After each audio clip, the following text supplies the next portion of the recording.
Show.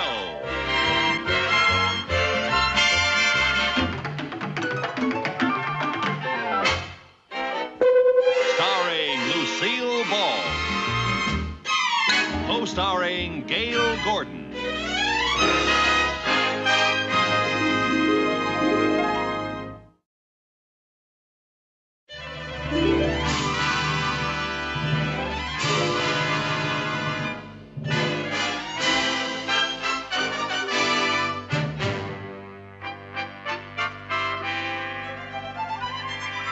Good morning.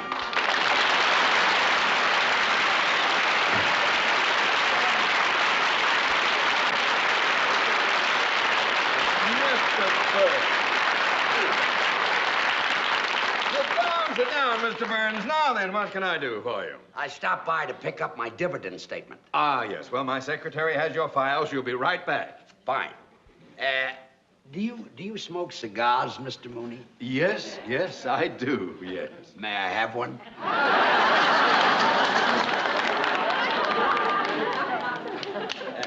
Thank you. Jack Benny always pulls that on me. Very fun. Well, you know how Jack is. Some actors have to be on all the time. So I've heard. Oh, that could be very annoying. I could never be like that. I think it's unprofessional. I say once an actor walks off the stage, he should leave his work there and be like everybody else. Very commendable. I've learned to relax, like Irving Berlin said in that song many years ago. Lazy, I want to be lazy. I want to just lay in the sun with no work to be done. Yes, I remember that. Ooh, under that awning they call the sky. It was a very Stretching and yawning and let the world go drifting by. Yes, well, I want to peep in the deep tangled wildwood, counting sheep while I sleep like a child would. With a great big valise full of books to read while it's peaceful, while I'm killing time, being lazy now, Mr. Mooney.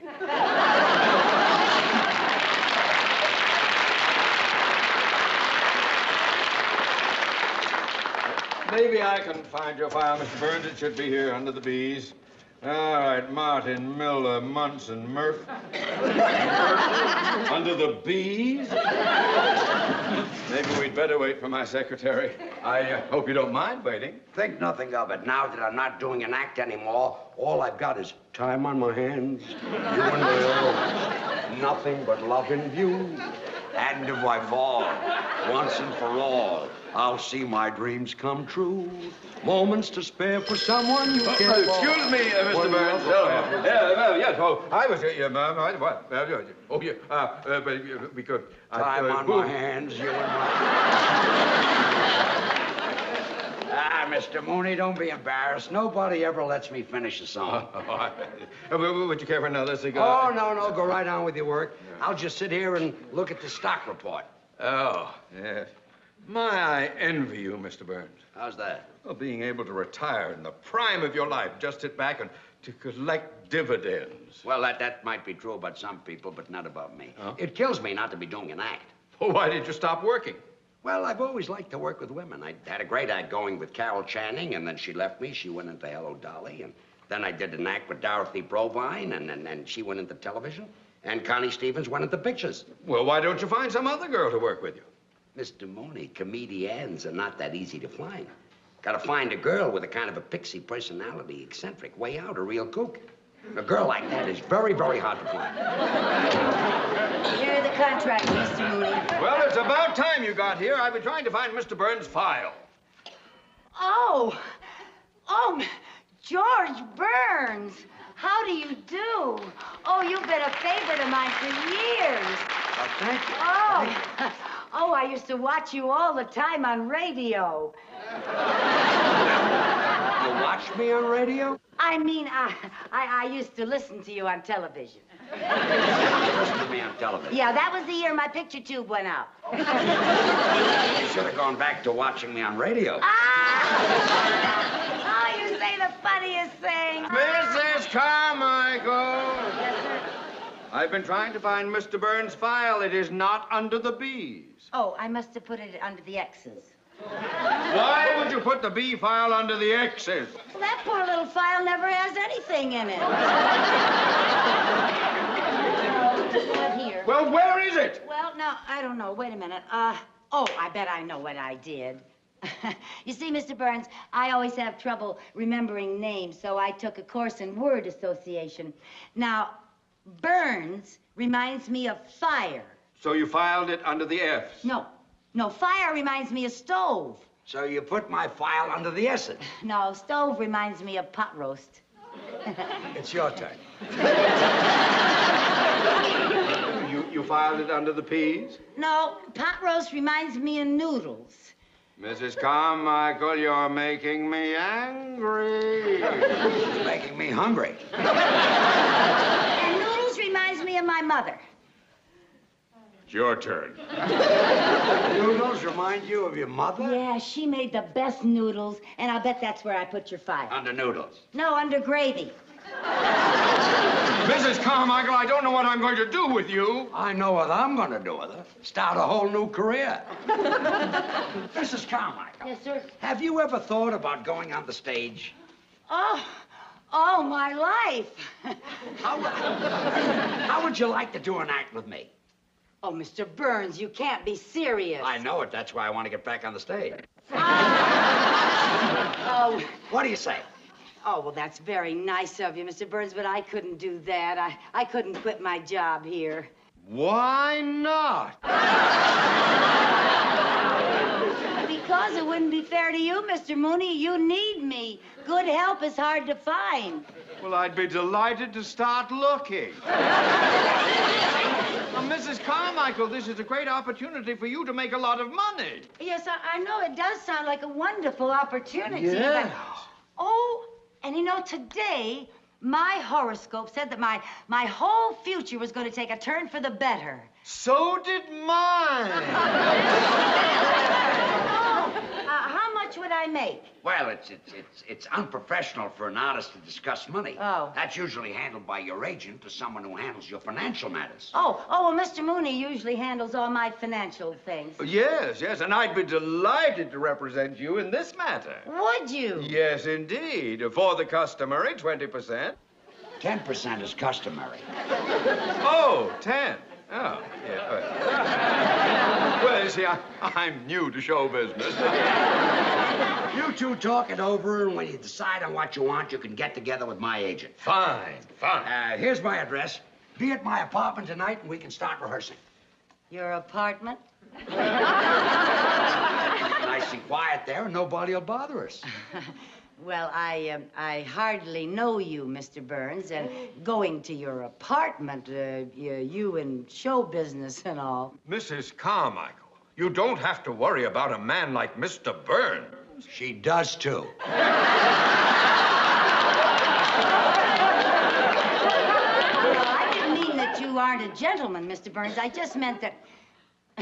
Well, I meant you're a man, and if I go to your apartment, people might talk. What people? There won't be any people there.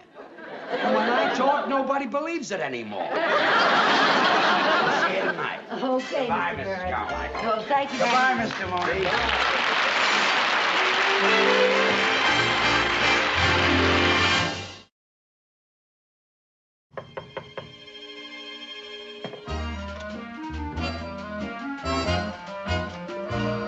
Good evening, Mr. Burns. Good evening. Come on in. Thank you. Oh, what a lovely apartment. Well, I'm glad you like it. Oh, it's so beautiful. Are you ready to try a little rehearsal? Oh, yes, I can hardly wait to find out what I do on the stage. First, you've got to learn how to get on the stage. Oh, yes, sir. See, Yes, making an entrance is very important. Oh. Now, let's see. Where are we? That'll be the wings right there. Oh, uh-huh. Now, this will be center stage. Yes, sir. Yeah. Is And that the audience out there? That's the audience. Okay. Now, we're introduced over the house mic. Oh, are we? Ladies and gentlemen, here they are, George Burns and Lucy Carmichael. Now, the orchestra plays our entrance music. Oh, what is our entrance music? Some of these days. Oh, Now, let's make our entrance. Let's go into from the over wings. here. Now, you walk out just like I do. yes, sir. Okay. Yes, sir. Now, here they are, ladies and gentlemen, George Burns and Lucy Carmichael. Now, there's music, and I'm walking out, and I'm bowing, and I get to the center of the stage, and when I get to the center of the stage... Come on, tell us. I'm sorry, Mr. Burns. honey, you walked out too fast. Oh, well, I guess I've waited so long to go on stage that I was kind of in a hurry. You belong over here. Oh, over here? Over there. Oh. That's it. Now, we'll start. Yes. Well, Lucy, say hello. Hello.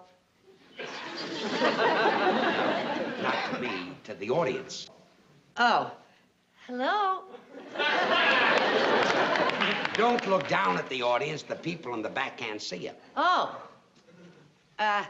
Hello. Now, I'll tell you a little trick.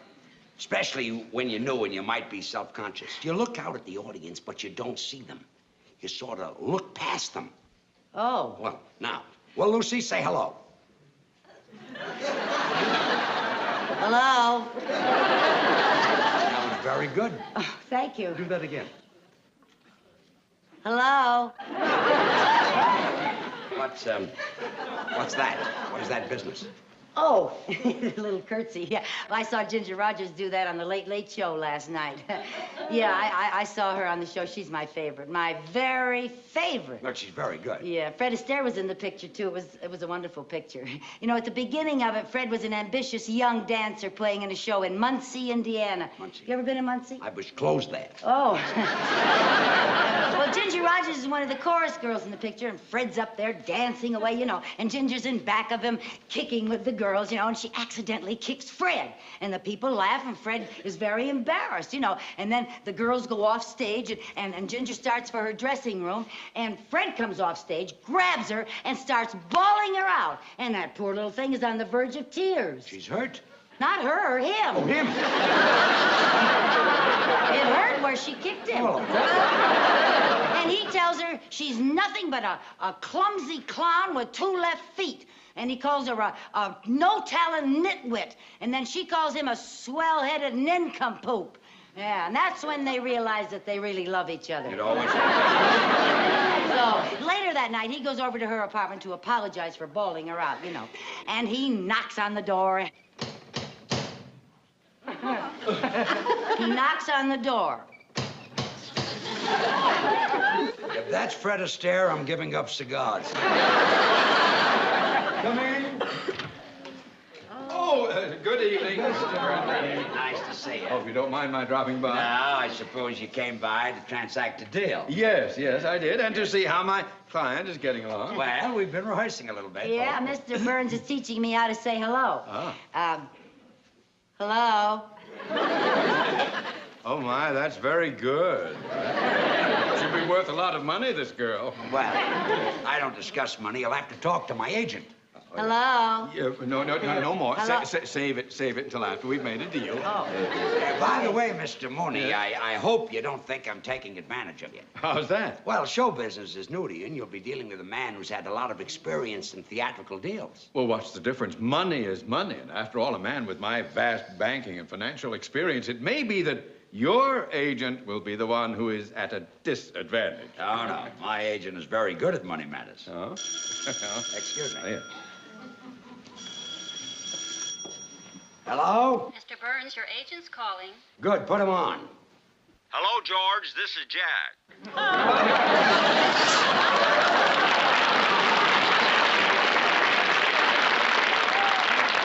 Just in time. Mrs. Carmichael's agent is here right now. Fine. Let me talk to him. Good. Here he is. His name is Mooney. Mr. Mooney. Here, Mr. Mooney, my agent. Yeah. What's his name? Benny. Jack Benny. Jack Benny is your agent?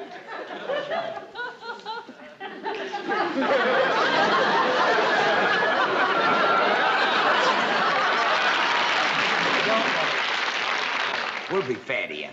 We will not. I'll handle this. You just get us booked someplace. I got you a break-in date for tomorrow night at a club in Santa Monica. We open tomorrow night at a club in Santa Monica. Oh, that's wonderful. Great. The bookers from Vegas will be in to see you, so I hope the act's good. Don't worry, she'll be fine. I mean you.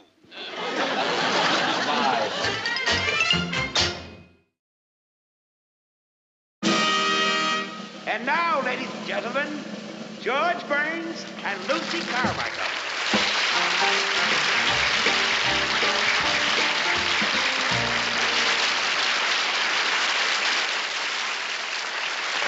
Say hello. Hello. Well, now that you're on the stage, what are you going to do? Oh, well, when I was in the beauty parlor this afternoon, I heard a wonderful joke. Would you like to hear it? It had everybody dying laughing. We'd all like to hear it. Oh, well, this one man looked up and said to the other man, "Don't ask me, I just got here myself."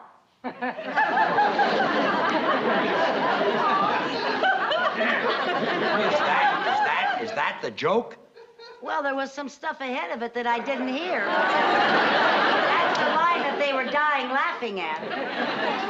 I wouldn't tell that if I were you. Too old? Oh, yes, it's been kicked. Oh. Let's talk about your brother. Oh, which brother do you want to talk about? The one that's married or the one that's in love? The tall one. Oh, yeah. Well, that's my brother Harry. He's with the FBI. Your brother's with the FBI? Yeah, they picked him up in Kansas City. So the FBI picked him up. Well, they had to. He couldn't pick himself up. Loaded again. Yeah. Poor Harry. Hasn't your family ever tried to do something about his drinking? Well, we sent him to a psychiatrist, and the psychiatrist worked and worked to get to the bottom of Harry's drinking. And finally, he found out Harry's problem. What was it? Harry likes to drink. Well, we all have our reasons. I think Harry drinks to forget. Forget what? That he's a kleptomaniac. Who's a kleptomaniac? Harry was always going into stores and taking things, so you know what my mother did? What? Well, she took some adhesive, and she taped his hand shut all but this one finger. Taped his hand shut all but that. Why? Well, so he could play marbles with my other brother. You can't play marbles with one finger. Well, Mother did that to even up the game. You see, Harry didn't have all of his fingers, and my other brother didn't have all of his marbles.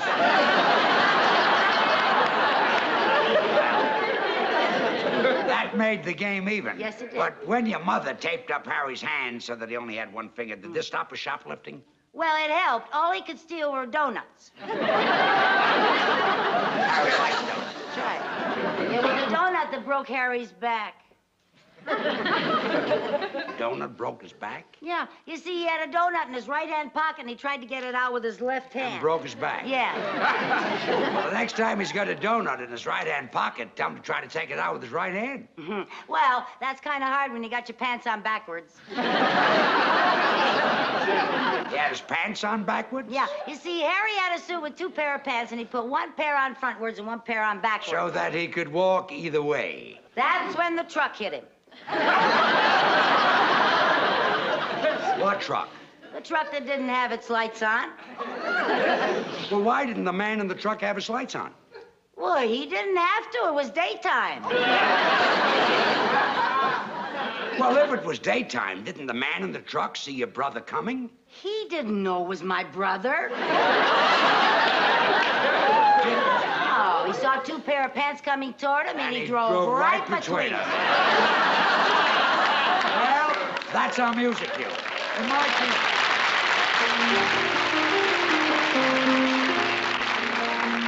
Two sweethearts in a country town, the neighbors say, lived happily the whole day long. Until one day told him he must go away, she wondered then what could go wrong. He said, you know it's true, I love you best of all, and yet it's best that we should part. Just as he went away, he heard his sweetheart say, here's a pretty tempo, Lucy, play with it. Although it broke her heart. Some of these days, Yes, some of these days. you'll miss me, honey. You're gonna miss me, honey. Some of these days, Yes, one of these days. you'll feel so lonely. You'll be feeling, oh, so You'll lonely. miss my hugging. You used to love it when I'd hug and You'll squeeze you. miss my kissing. You'd ask for more, and I You'll tease miss you. me only You want me only when you go away. when you're a million You'll feel miles. so lonely. In the evening when the sun goes Just down, for me only. I'll be on the other side of For town. you know, Oh, honey, you know, baby, you've had your way. that you went and had your way. And when you leave me, in I know summer, 'twill grieve you me. can bet you're gonna be full of sorrow. To miss your blue-eyed baby some of these days. Dee-dee, dee-da, dee-dee, dee-dee, dee-da, dee-dee.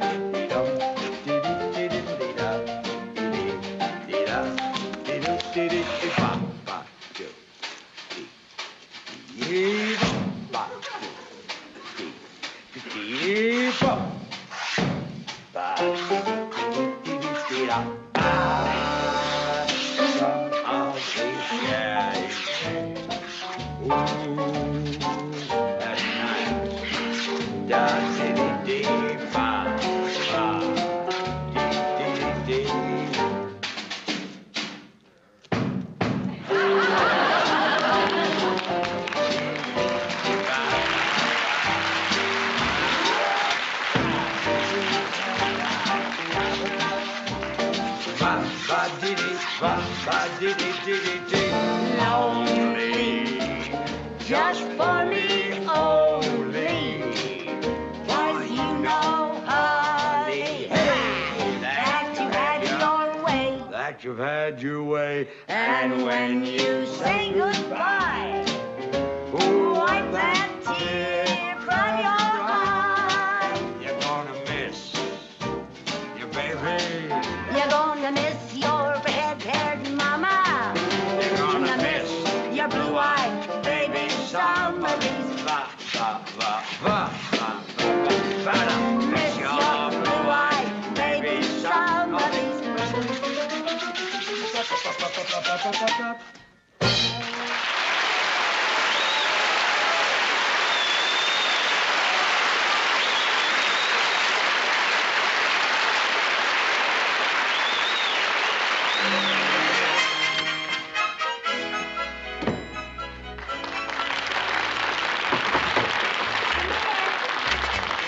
Lucy, you were just great. Thank you. Everybody out front is talking about it. Congratulations. Carmichael, I couldn't be more proud of you. Oh, Mr. Mooney, that's the first time you ever kissed me.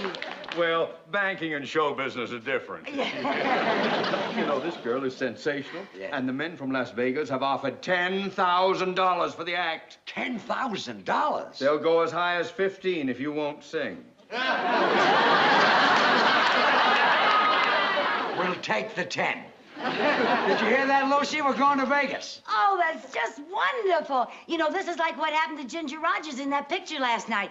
The producer saw her on the stage. She got an offer to go to Vegas, but she'd been with Fred so long that she didn't want to be... Oh, Mr. Burns, I can't go. Why not? Oh, because I can't leave Mr. Mooney. But I want you to go. Oh, no, you don't. You need me. I don't need you. I want you to leave. Oh, I couldn't leave you any more than Ginger could leave Fred. Not even when Fred pretended to be mad and said things that were very nasty to make her mad. Mrs. Carmichael, please get it through your head. I want you to go with Mr. Burns. My life would be happier without you. Happier! That's just what Fred said, because he didn't want to stand in her way. But Ginger knew that Fred needed her, just like you need me, Mr. Mooney. Now. I'm sorry, Mr. Byrne, but it just wouldn't work. I couldn't be funny out on the stage thinking about Mr. Mooney back in the bank trying to get along without me. Mr. Mooney, you must be a wonderful man.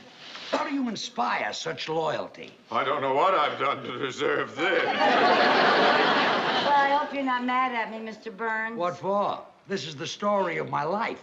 But what about the engagement at Las Vegas? Well, now that I don't have a girl, I guess we'll have to pass up the $10,000. Oh, I'm just awfully sorry about it, but, you know, Mr. Burns, Mr. Mooney has... What are you doing? If you think I'm going to let $10,000 go down the drain, you are crazy. Some of these days...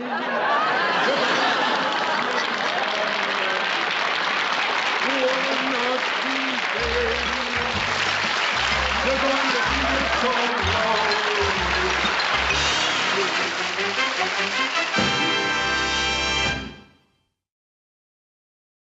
The Lucy Show.